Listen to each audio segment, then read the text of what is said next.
Public school is filled with the famed teachings of great scientists, mathematicians, and statesmen. Benjamin Franklin's kite experiment with lightning was not only a breakthrough in electricity, but an iconic moment in history that nearly overshadows his many achievements in the founding of the United States. E equals mc squared seems to need no further explanation. It's the most famous formula of the world's most famous physicist. The apple falling onto Isaac Newton's head allegedly inspired his discoveries of gravity, while Newton's 3 laws of motion in turn opened the doors to an age of science. And while Newton takes credit as co-founder of calculus, it is the Pythagorean theorem that is most famous to geometry students, who must prove the properties of triangles and other shapes. But missing from all these textbook teaching moments is anything resembling a full picture. All of these giants, and many others, held a secret doctrine little known to the public and almost never taught in schools. Number 1. Pythagoras. Of course, it is fitting for our first subject, Pythagoras, who believed that knowledge should be kept from the vulgar masses and restricted to a learned elite introduced into his secret society. Yes, Pythagoras, best known to the world for his formula a squared plus b squared equals c squared, which shows that the square of the length of the hypotenuse of a right triangle is always equal to the sum of the squares of the other 2 sides, was also the pseudo-messianic figure of ancient Greece, who developed a literal cult following under the secret society he established, which combined mathematics and philosophy. He led this order of the Pythagoreans, despite the fact that it became a capital offense to follow his teachings, until the school building itself was burned and he was either exiled or assassinated by rivals who were suspicious of his teachings, jealous of being kept in the dark, and who supported a more democratic form of rule. Alive from approximately 570 BC to 495 BC, though some say he lived to age 100, he was well educated and born to a wealthy family from the wealthiest of Greek islands, Samos, the one nearest to Turkey's shore. According to the account, while his mother was pregnant, an oracle predicted that her unborn son would surpass in beauty and wisdom all who ever lived and would be of the greatest advantage to the human race in everything pertaining to the life of man. Hence, Pythagoras was believed to be a divine descendant of the god Apollo, sent to redeem the human race, something of a near Christ-like figure born 500 years before Jesus. After coming of age, Pythagoras traveled the world and was initiated into secret orders throughout, gathering wisdom from the Brahmins in India, the Hierophants in Egypt, the Persians, the Oracle of Delphi, the Kabbalist and Chaldean Magi, among other initiated priesthoods who harbored ciphers and other, quote, secret symbolic writings. After returning to his home in Samos to find it overtaken by a dictator, an exiled and unwelcome Pythagoras set up his influential school in Crotone, founded by Achaean Greeks in southern Italy, responsible for working out the mathematics of musical harmonies, colors, astronomy, and the earth. Pythagoras was even reputed to hold power over the moods of water and wind, equally able to calm the winds of a storm or calm the moods of an angry person with his lyre. His teachings were patently secret and never allowed to be written down. Furthermore, Pythagoras addressed neophyte initiates of his secret order only from behind the curtain, very Wizard of Oz, and even the true meaning of Pythagoras' geometrical formulas remained a well-kept secret, which his students could learn only after taking a 5-year vow of silence. So chances are there's a deeper and more important meaning behind even the universally taught a squared plus b squared equals c squared formula. A progressive series of initiations was required to advance into his inner ring of disciples, who were said to be constantly contemplating the transmigration of the soul after death, as well as the nature and identity of the, quote, perfect number. The Pythagorean scholars also happen to be among the most important members of society, both in ancient Greece and abroad, and were taught certain signs and words by which they might know each other. Within a few years, some 300 initiates, all Pythagoreans, held the sovereignty of Croton, and soon dozens of other city-states diffused across ancient Greece. According to the National Gazette in the early 19th century, this sage of Samos had conceived the sublime idea of forming a school of enlightened statesmen who might govern the world, while they themselves were governed by wisdom and virtue. It appears that Pythagoras had crafted the first workable conspiracy for global domination, one which pursued governance by an aristocracy which could avoid the, quote, dangerous tendency of democratic turbulence, as well as the dangers of a jealous tyrant. But shh, don't tell the kids in school about that one. Many of his secrets have remained untold to history, while others have been passed down through the ages via secret orders, including the Masons and Rosicrucians. Much of what is known about Pythagoras was passed down by Plato, his most famous student, who lived after Pythagoras had already died. And yet, nothing more is said about the man in any kind of textbook, mathematical or otherwise, than his contribution to a simple but sound mathematical formula. But then again, the same trend continues in more recent and better documented times. Number 2, Sir Isaac Newton. The entire era of modern science emerged out of his work. He was an essential figure in the Enlightenment and all that it affected.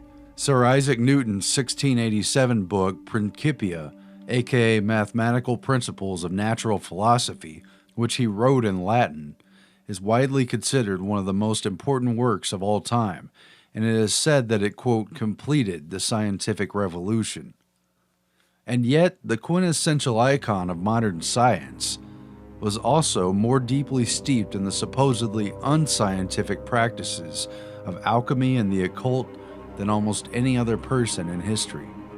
Yes, the man who defined gravity, established the 3 laws of motion, and also calculus, along with many other contributions to science including optics and light, was deeply and wholly steeped in the dark arts that have so often been scoffed away and ridiculed, or alternately feared and outlawed.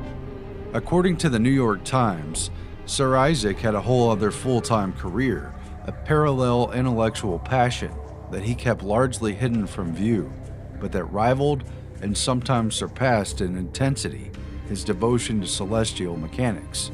Newton was a serious alchemist who spent night upon dawn for 3 decades of his life, slaving over a Stygian furnace in search of the power to transmute one chemical element into another. Isaac Newton also left behind countless unpublished writings on his true obsessions, including alchemy, a dirty little secret that was technically illegal and potentially discrediting to his legacy. Unsurprisingly, his heirs, both relatives and ideological successors, buried these alchemical writings and sought to conceal this other, complex and easily misunderstood side of Newton for hundreds of years. Loaded with millions of words and endless pages written on controversial and even heretical theological topics, his extensive dabbling in the dark arts and the bizarre codes prompted a consultant to Newton's heirs, who happened to also belong to the Royal Society, to quickly dismiss his writings as unfit for publication, in other words, best covered up and kept from the masses. The vast majority of these papers didn't come to light publicly until socialist economist John Maynard Keynes bought them for his personal collection at auction in 1936, and finally confronted the world with Newton's ties to alchemy. Most of the documents, however, were handwritten copies that Newton made of other people's work. Whether or not he cracked the code in alchemy and transformed man's understanding, as he had in physics and mathematics, remains a mystery.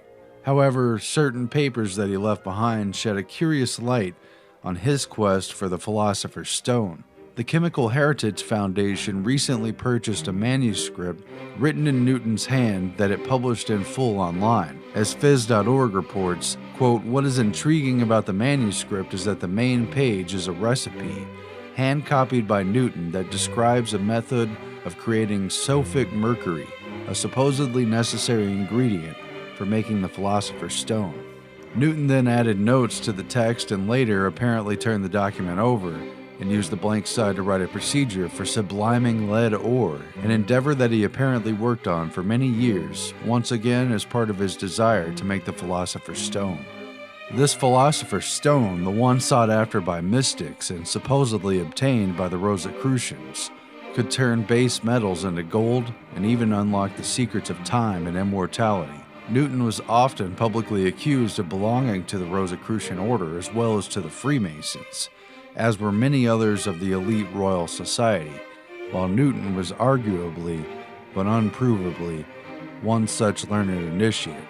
Newton himself was a longtime member of the Royal Society, and later, after achieving fame, became its president for 24 years until his death, apparently obsessed with decoding history's hidden ciphers, sacred texts, and messages. Newton's writings also reveal that he obsessively charted the chronology of the Bible, attempting to decode prophecies and other hidden secrets embedded in the text. Among other interests, he attempted to calculate the date of the apocalypse, which he projected as being not before 2060 and likely not after 2300. We'll see, huh? In particular, Newton apparently believed that Solomon's Temple and other biblical structures contained hidden mathematical codes and cryptic knowledge that he attempted to unveil, just as the Freemasons, Rosicrucians, and other esoteric cults have. Of interest were the sacred geometrical features of Solomon's Temple, which he studied and wrote about over a 50-year period of his life. For Newton, the Bible was encoded with mathematical problems related to the formula for pi, the Earth's dimensions, and a cryptic mathematical blueprint for just about everything, which corresponded with a detailed chronology of Hebrew history and promised to reveal the elusive measurement of the, quote, sacred Hebrew cubit. As scholar Tessa Morrison explained, Isaac Newton determined that Solomon's Temple was constructed in, quote, divine proportions, square, symmetrical, and laid out to a celestial plan. Newton felt that just as the writings of ancient philosophers, scholars, and biblical figures held unknown sacred wisdom, the same was true of their architecture, which he believed these men used to hide their knowledge, in a complex code of symbolic and mathematical language. While we're supposed to believe that Newton's laws are immutable, unquestionable, and govern everything on Earth, we're also supposed to completely ignore the fact that after over 40 years of intense study, Newton had come to believe that ancient human history had been recorded entirely wrong. For at least 4 decades of his life, Newton meticulously read and studied ancient historical texts, including all primary and major literary works, beginning with ancient and Oriental mythology, after which he came to the conclusion that many events recorded as ancient history actually happened much more recently, sometimes hundreds and even thousands of years closer to present day than what has been generally accepted as the timeline of human history. This includes everything from the Trojan War occurring at least 300 years more recently to key ancient Egyptian dates happening some 1800 years after the dates that have been traditionally taught in schools. Newton's written works on this include The Chronology of Ancient Kingdoms, Amended, which was first published in French a few years before his death and was, to his annoyance, published against his wishes. Its contents were controversial to say the least, with critics even claiming that Newton must have gone senile in his old age, despite the fact that he had been obsessively studying ancient chronology and revising his manuscripts for at least half of his life. The question is, if Newton devoted so much of his life to writing and studying these mysteries, and if they were never meant for respectable and public publication, then for whom were they written? Because it is clear that this was no mere dabbling to pass the time. Newton's Bible code search was part of a life that afforded no time to trivial pursuits such as leisure, romance, or sports. Who indeed was Newton's intended audience?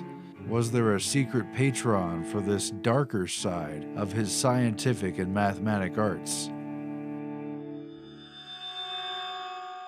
Meanwhile, Newton's long presidency of the Royal Society also overlapped his 3 decades at the helm of the Royal Mint, which was more interesting than it sounds.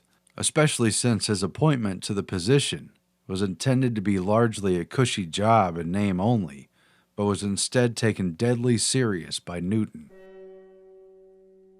In many ways an extension of alchemy, Newton oversaw England's Great Recoinage of 1696, a comprehensive move to turn in and replace the worn-down silver and gold coins that were in circulation, many of which were commonly clipped around the edges, an illegal practice that reduced the weight and therefore the value, which was of particular importance since the bullion weight of the coins was already worth more in foreign markets than the face value of the coin anyway. The recoinage was a priority as the Bank of England, privately owned like the Federal Reserve, had been established just 2 years prior in response to the debts accumulated after England's failed war with France. Newton, the hard-nosed warden of the mint, examined the coins turned in and found that about 20% of the nation's money was counterfeit, setting Newton off on an undercover investigation wherein he became deputized in various local counties as a justice of the peace, while posing as a local in order to interrogate hundreds of witnesses at taverns, bars, and other public centers about illegal coining practices in order to gather enough evidence for what was otherwise a rather difficult prosecution to pursue. In the end, Newton saw some 28 counterfeiters convicted. As this crime was considered high treason, it was punishable by death, in a barbaric and elaborate ritual of public execution that involved hanging, drawing, and quartering the victim, wherein the punished individual was drawn by horse on a wooden panel, hung almost to the point of death, and afterwards the body was emasculated, disemboweled, beheaded, and then quartered, that is, cut into 4 pieces. Quite a price to pay for a common financial crime, and quite great lengths that Newton took in order to see things through. Mark Ratner, a materials chemist at Northwest University, told the New York Times, quote, "He was brutal. He sentenced people to death for trying to scrape the gold off of coins. Make no mistake about it," said Dr. Ratner, "he was not a nice guy." What his papers also reveal is the formal scientific knowledge he presented to the public in his books did not include discussion of the process by which Newton derived his knowledge. Apparently, he just didn't want people to know anything about the math work or the philosophy behind it, other than the conclusions, in many cases taken literally as scientific law. As Wired magazine reported, quote, "He didn't leave any working pages of the first edition of the Principia, just a clean copy that he sent to the printer when he was finished. The Principia went through 3 editions, and there were many drafts between 1 and 2 and 2 and 3. They showed a lot, but he actually covered up his methods in the published works. He presented the discoveries of optics in a formal language that covered up the traces of the hard work that one assumes went into it. And it's because Newton didn't want people to know how he had come to his knowledge. I think that might relate to his religious beliefs regarding anti-Trinitarianism. He believed that there was an elite cadre of people that were given the truth of religion, and the vulgar masses weren't strong enough."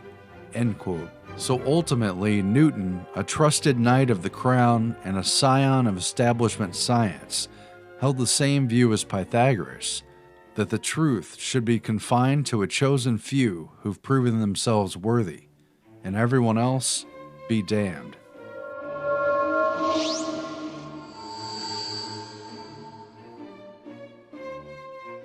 Number 3, Benjamin Franklin. Benjamin Franklin, the guy with the kite, but also the inventor of bifocals, the lightning rod, and some weird glass harmonica that nobody uses anymore because it reportedly drove people crazy. He was once president of Pennsylvania, but never of the United States. However, he was the only American to have signed all 4 documents fundamental to the creation of the U.S., the Declaration of Independence in 1776, the Treaty of Alliance with France in 1778, the Treaty of Paris, which ended the Revolutionary War in 1783, and the U.S. Constitution, which he signed in 1787, just a couple of years before his death. And with only a couple years of formal education and an apprenticeship under his brother as a printer, he became an avid author, witticist, publisher, scientist, and even the Postmaster General, first for Pennsylvania, then for the British Crown and the American colonies, and later for the United States. He became the Grand Master Mason of Pennsylvania before he was even 30 years old, and remained active in various secret societies throughout his life, including the notorious and debaucherous Hellfire Club that he frequently visited in England, while his hidden motives in promoting revolution in America still remain under question. Chief among them was Benjamin Franklin, a double agent working for Britain.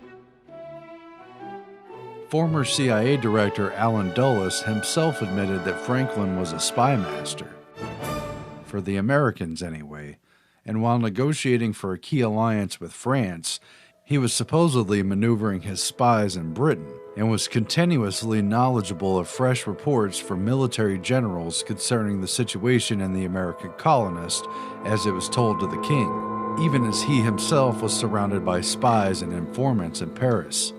Dulles writes, quote, "How many spies surrounded Franklin, and how many he himself had in England, we shall probably never know."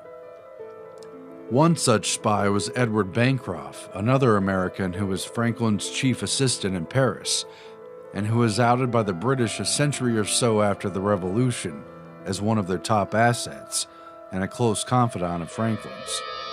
Historian Cecil B. Curry and author Richard Deacon uncovered a different story after examining 18th century papers from the British Secret Service and finding evidence that the beloved, quote, first American was in actuality a British agent referred to in dispatches as number 72. Cue the James Bond music. Doo-doo, doo-doo. And that Franklin, as a British mole and double agent, was actually working hand-in-hand with Edward Bancroft and other notorious spies on the British payroll, who were just as interested in penetrating the inner circle of French power as they were at understanding and undermining the American moves. Curiously, Franklin later shielded Bancroft from accusations of betraying the Americans and even denounced his accusers.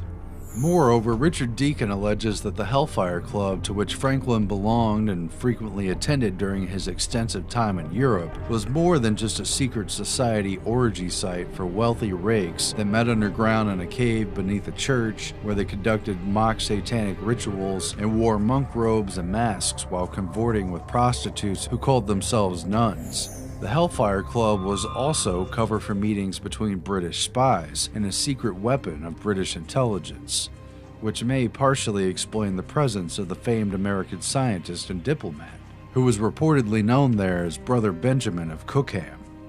The leader of the Hellfire Club, Sir Francis Dashwood, at one time Britain's Chancellor of the Exchequer, as well as its Postmaster General, was also implicated as a spy and was a close confidant of Brother Benjamin, who not only stayed with Dashwood at his residence, but co-authored a heretical book on the Church of England with him. Dashwood reportedly boasted in his later years that, quote, "Brother Benjamin of Cookham remained our friend and secret ally all the time he was in the enemy camp," unquote. Another one of Franklin's close associates and fellow Hellfire Club members was the notorious French diplomat and spy Chevalier d'Eon de Beaumont, an androgynous man who frequently dressed, apparently convincingly, as a woman and even infiltrated the Russian court, successfully becoming lady-in-waiting to Empress Elizabeth. During this life of fame, achievement, and duplicity, Benjamin Franklin apparently passed along detailed information about American shipping activities and kept the British in the loop on palace intrigues in Paris, as well as nearly every move of the American diplomats in France. If the theory holds true, and Franklin was number 72, he appears to have served two masters, and reportedly held the idea that a free America was ultimately somehow compatible with an all-powerful British Empire, while he meanwhile apparently also hedged his bets on a land speculation claim under the British Grand Ohio Company for territory in Virginia that he would gain if and only if Britain, rather than America, had won the war. And as if that weren't enough skeletons in the closet, there's also the matter of the 10 bodies found buried beneath Benjamin Franklin's number 36 Craven Street residence in London, which included the bodies of 6 children who were apparently buried there during the American Patriots' time of residence while representing Philadelphia before the court of King George III. Modern history, however, has vouched for the Founding Father by attributing the macabre scene to his roommate, Dr. William Hewson, an anatomy student and, like Franklin, a member of the Royal Society, who apparently set up a lab in the basement while examining cadavers surreptitiously obtained from local cemeteries, which were already dead when they arrived at his former residence. But there are many reasons to question whether these corpses were part of something more sinister, including why so many of them were of children, for indeed Franklin and his dubious cohorts have kept many secrets from us all, and were known to engage in, some rather questionable rituals. After all, who would bury nearly a dozen bodies, the majority of whom were children, in the basement, all while the rest of the tenants in the house, including Hewson's own wife, children, and mother-in-law, not to mention Franklin, had to smell them? Whatever the case, it was enough for the modern-day relevant authorities to open an inquiry, dig up the remains, and raise eerie alarm bells in the media. In total, what is it that's behind the mysteries, intrigue, and contradictions of one of America's most famous and well-respected patriots? How did he rise to such prominence, and to whom did his true allegiance lie? It's worth noting that Franklin's own illegitimate son, William, publicly at odds with his father, remained a British loyalist throughout the American Revolution, even after he was arrested as a British spy. On Franklin the father, Richard Deacon and Tom McMorrow write, quote, "Let it be considered that he was a poor tradesman's son, attending school only 2 years, and was working in a shop at 12. But later in life, when in the company of such men as George Washington, Thomas Jefferson, and John Adams, all cultured aristocrats and future presidents, he was the most accomplished among them. With virtually no schooling, he had taught himself several foreign languages, science and mathematics, and was publishing Poor Richard's Almanac by the time he was 26. He authored the definitive work of the time on electricity, swayed the British Parliament to repeal the Stamp Act, and was honored by the universities of Yale, Harvard, Oxford, and Edinburgh, the Royal Society of Britain, and the Royal Academy of Science in France." End quote. The fact is little known, but appears in distant newsprint accounts that the underwriting force of the earliest phase of Mr. Franklin's career in publishing was none other than the elusive Hellfire Club. Benjamin Franklin's older brother, James Franklin, was founder of the New England Courant, established in 1721, and the printing press publisher of the country's second oldest newspaper, the Boston Gazette, dating back to 1720, which put him in a significant position to influence the affairs in colonial Boston and to stir the pot of controversy, which he and his brother Benjamin were certainly lightning rods for. The latter would often masquerade under pen names such as Silas Dougooder. When James Franklin landed in jail and was threatened with suppression of his paper for insulting Harvard College and the clergy officials, he avoided being shut down by handing off the publishing duties to Benjamin Franklin, thus making him a successful businessman before the age of 18, but not without some backing. Both Franklins were relentless in attacking establishment figures of all kinds and provocative in every move, sowing the seeds of rebellion early on, not to mention creating a great deal of mischief, all while few suspected that a secret fraternal order were supporting them from the shadows the entire time, with an agenda that would prove to play a role in altering the course of society in the colonies. While there's plenty of room in history for the rare genius, one should not dismiss the works of a larger agenda either.